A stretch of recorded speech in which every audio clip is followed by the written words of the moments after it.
ඉතින් ඔන්න අද දැනුම් පොඩ්ඩි ඔයාලට අරගෙන ආවේ දැනුම පොඩ්ඩි ස්මාර්ට් ටෙස්ට් 90 වෙනි එපිසෝඩ් එක. කියමු බලන්න මේ රූපෙන් කියවෙන නගරෙ මොකක්ද කියලා.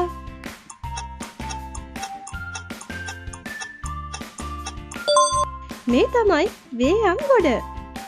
එහෙනම් කට්ටියම හොඳ ළමයි වගේ වීඩියෝ එකට ලයික් එකක් දාමුද? හරි. එතකොට මේ රූපස්සේ හැංගුණ වචනේ මොකක්ද? මම චුට්ටක් ලේසි කරන්නම්. මේක පාවිච්චි වෙන්නේ හොඳ අය වෙනුවෙන් නම් නෙවෙයි.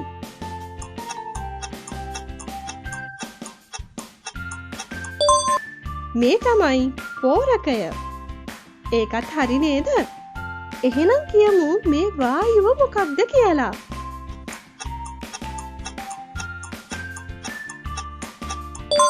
මේ තමයි මීතේන්. ඒක හරියටම කිව්වනම් yes කියලා පහලින් කමෙන්ට් කරමු ළමයි. මේක නම් මලක නමක්. හරි ලස්සන මලක්. try කරමු බලන්න ඒකත්.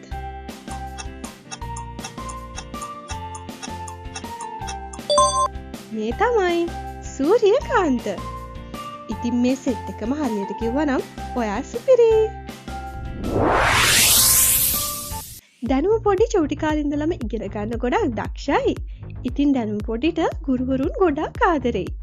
හැබැයි දැනුම් පොඩ්ඩිගේ ඉස්කෝලේ එක ටීචර් කෙනෙක් හිටියා චන්ද්‍රලතා කියලා. මේ ටීචර් දැනුම් පොඩ්ඩි එක්ක හරිම ඉරිසියයි.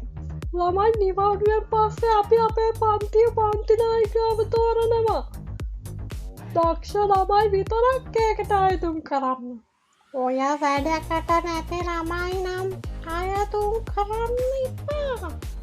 ඉතින් ඔන්න අලුත් අවුරුද්දේ පන්ති නායිකාව තෝරන දවස ආවා. පන්තියේ ළමයින්ගෙන් අහපුවාම හිටපු ළමයි 50 දෙනාගෙන් 25 දෙනෙක් කසුනිම පන්ති නායිකාව කරන්න කැමති වුණා.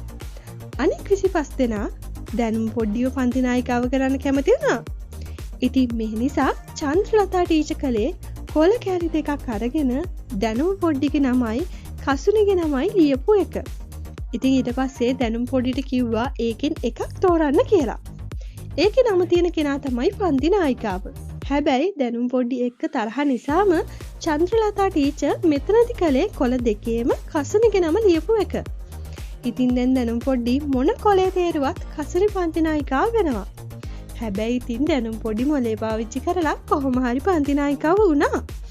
දැන් මඩු ටික කියමුද දැනුම් පොඩ්ඩි කොහොමද පන්ති නායිකාව වුණේ කියලා.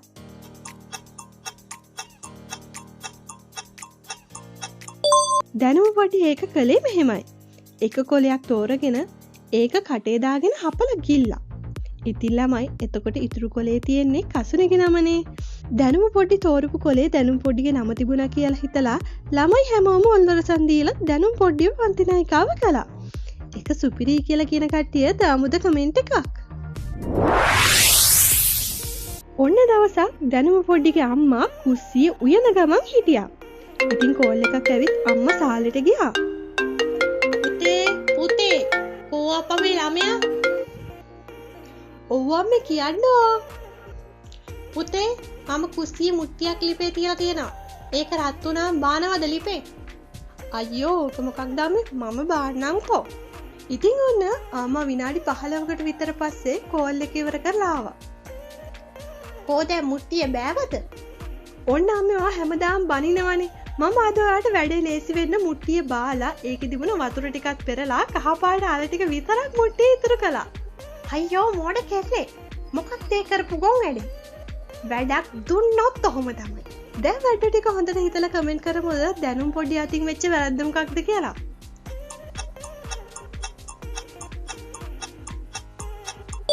ඇත්තටම ළමයි මුට්ටිය කහම කහපාටට රත් වෙන්න තිබිලා තියෙන්නේ වෙනි වැල්ගත. දැන් ඉතින් කරලා තියෙන මෝඩ වැඩේ දැනුම් පොඩි ආයේ අමුතුවෙන් කියන්න ඕනේ නෑනේ.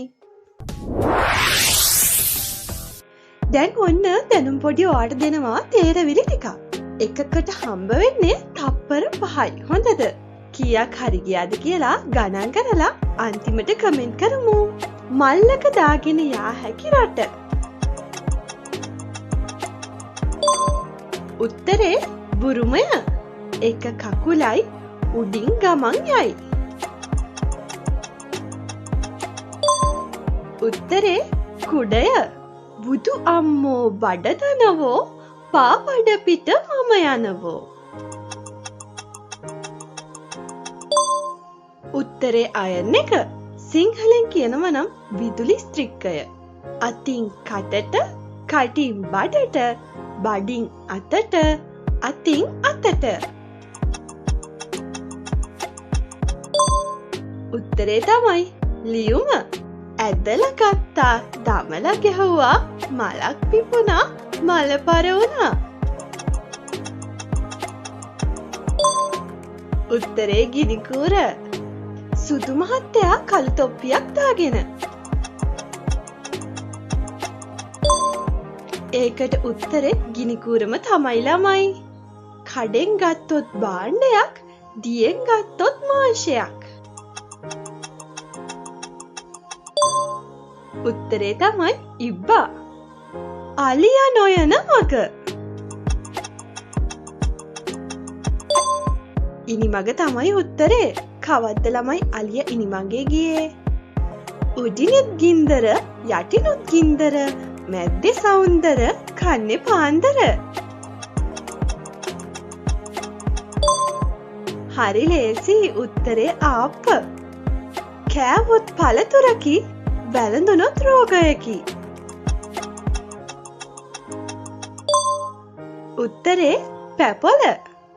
කහ මාමගේ ඇටේ පොලිෂ්. උත්තරේ තමයි ලාවලු. රෑට ලෑල්ල, උදේට බම්බුව. උත්තරේ තමයි ළමයි පැදුර.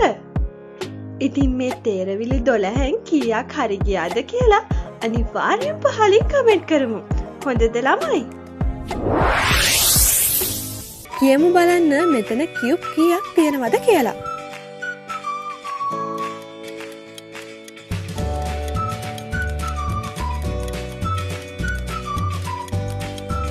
මෙතන හරියටම කියුබ් 9ක් තියෙනවා. ඉතින් මේ අද මම ඔයාගෙන් අහන අන්තිම ප්‍රශ්නේ. මම ඔයාට දෙනවා සත්තු 3 දෙනෙක්. ඒ තමයි බැටළුවා, ගෙම්බා, අශ්වයා කියන සත්තු.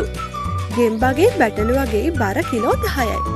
ගෙම්බාගේ අශ්වයාගේ බර කිලෝ 20යි. බැටළුවගේ අශ්වයාගේ බර කිලෝ 24යි. එහෙනම් කියමු බලන්න මේ සත්තු 3 දෙනාගේ බරවල් වෙන වෙනම.